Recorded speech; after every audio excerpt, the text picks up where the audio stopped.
Дивите депонии стануваат огромен проблем во општина Струмица. Иако надлежните постојано ги чистат во атарите на населените места, но и во периферните делови на градот, повторно се создаваат купишта разновиден отпад на истите локации.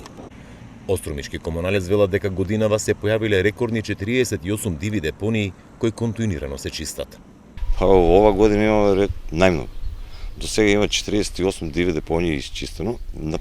Кога зборам за 48, значи како локации што се на територијата на цела општина Струмица. Најмногу се должи на поедини граѓани кои што немаат доволно еколошка свест.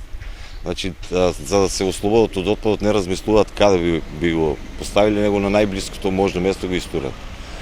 Иако да во целиот град или на цела територија на општина Струмица отпадот се подига 2 пати неделно. Во сите населени места во општина Струмица има организирано собирање на отпадот.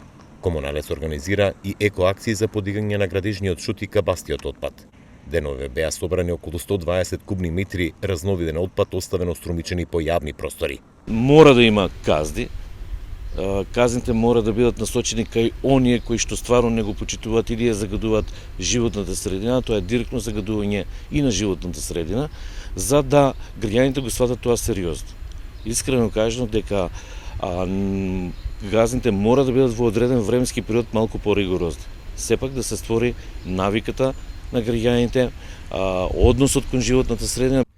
Освен во градот и населените места, диви депонии со градежен шут се јавуваат и по излетничко-рекреативните локалитети, но и во периферните делови на градот, зашто Струмишки комуналец ангажира дополнителна механизација за собирање, транспорт и депонирање на истиот.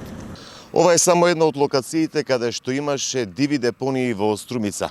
Струмишки комуналец апелира до сите граѓани својот кабаст и градежен шут како отпад да го пријавуваат на бесплатниот телефонски број и бесплатно да им се подига од пред домовите, за да не се создаваат диви депонии во Струмица.